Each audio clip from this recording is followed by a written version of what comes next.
You had taken this to the top 50 10 times, 300 creators in your network, and you partnered with InstaFresh and Instacart. Didn't even spend a dime on ads. Yes, just launched. There's a huge barrier in terms of content. 1/3 of social media is food-related content. Right. We had so many kind of just downloads, and then I thought, why not just kind of scale this up? We position ourselves as a tool for these creators. What's one thing that you would tell yourself when you first launched? Let the consumers be your best point, like what to build and actually what to market. Hey, are you Dylan Mehta, the co-founder of Sizzle, that app that turns viral food content into instant grocery deliveries? Yes, I believe so. Insane. So I'm sitting here eating this banana. I've tried making a grocery list. I have zero food in my house. Found Sizzle, and if I'm not mistaken, it literally, you can watch videos of influencers posting about food, send it to the app, and then the app will give you the ingredients and what to buy at the grocery.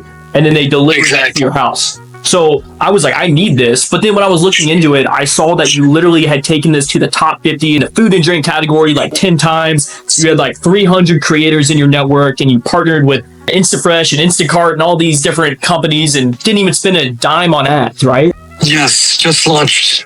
Insane. All right. So besides the point, I just want to know the story of this and kind of how it got started. Sure. Yeah, let me get into it. So we launched around 4 months ago. Originally had the idea around a year ago. And basically the story is that I was just kind of in my dorm. So I'm South Indian, South Asian, and my mom never let me go in the kitchen basically. And being in the dorm, I just had no idea how to cook. I started watching a lot of these, creator recipes, and I just found that there's a huge barrier in terms of content, specifically on social media, where 1/3 of social media is food-related content. Right. And actually driving those checkouts and kind of buying some of the content.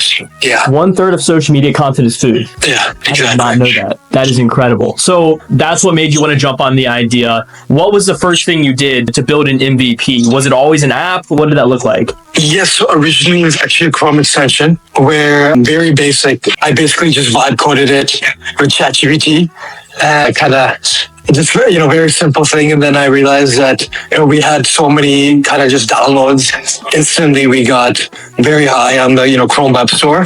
And then I thought, why not just kind of scale this up? Wow.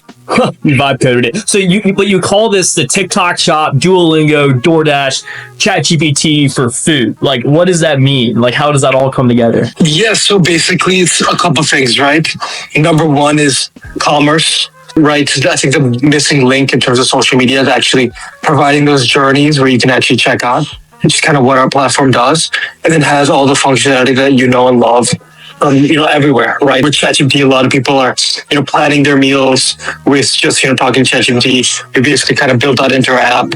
We built that out, kind of the gamification along with Duolingo, and then similar to Patreon, where, it's creator driven. We're entirely creator driven, powered by our amazing creators. But yeah.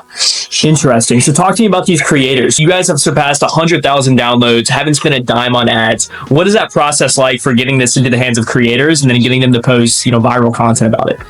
Yes, I think it has to do with my co-founder is a former food content creator, and that's kind of where lots of the big inspiration comes from. And what we do is every time any of these creators basically promote our app, or any sort of time anyone engages on their content within the Sizzle app, they get paid on that.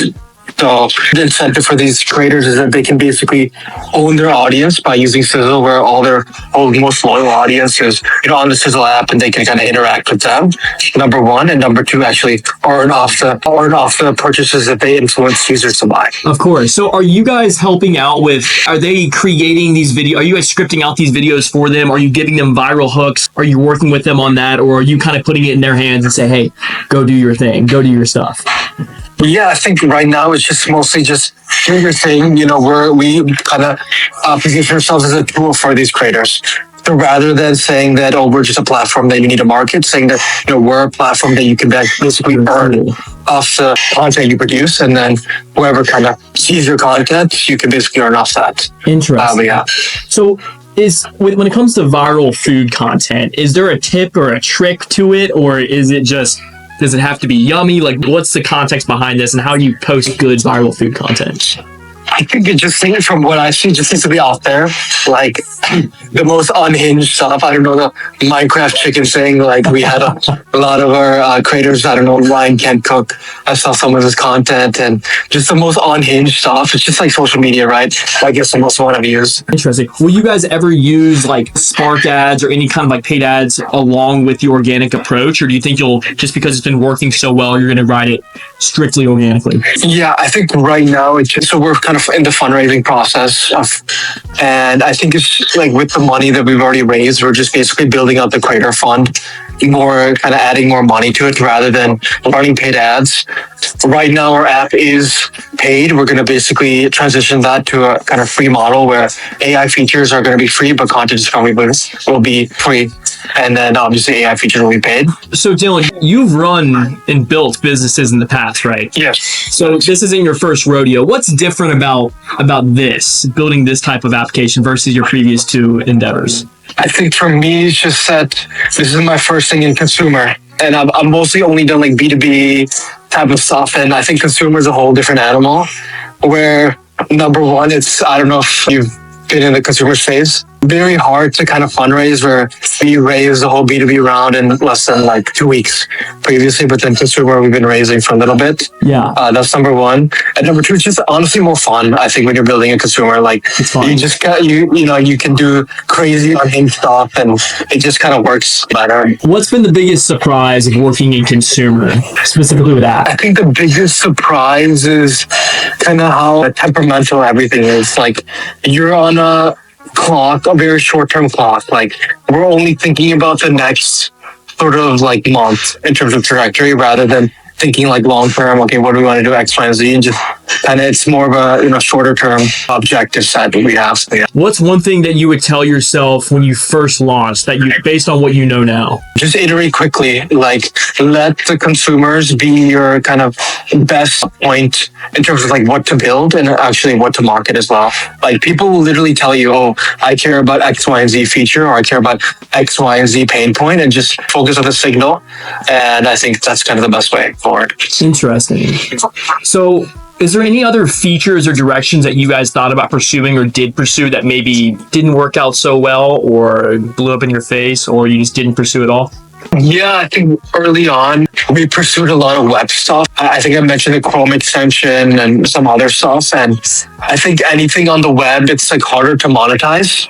So you need just way more users, right, in order to monetize it correctly. But web and B2B, I think we did a little bit too early, but now we're kind of looking to basically get into that in a little bit. Interesting. Do you have any gold nuggets or any piece of advice for, let's say, a newer founder? It could be across any vertical, B2B, consumer apps, just based on your experience. Yeah, I think for me, the biggest thing is like get a good team.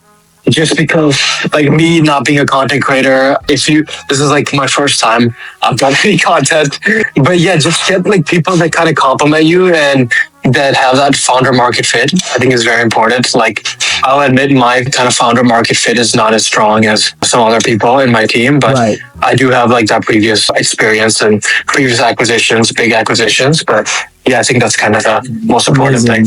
Amazing. Well, Dylan, where can everyone keep up with you and your co-founder's journey? Where can they learn more about Sizzle? I think the best thing is not even promoting myself, because maybe my LinkedIn, Dylan Mehta on LinkedIn, but my co-founder, she's building in public. Alexa at Building Sizzle on TikTok. Amazing. She kind of has a lot of funny stuff. We'll plug her in there. Amazing. So you can download Sizzle on the App Store or Google Play. Go watch some viral food videos, plug it into the app, get those delivered to your door. That is incredible. I can't wait to get use this. All right, Dylan, well, I'm going to finish eating this banana before I get on the app and actually make some real food and some real nutrients for my body. So I'll keep you in the loop on how that goes. Thanks for the random FaceTime, and hope to see you soon. Perfect. Thank you, Nick.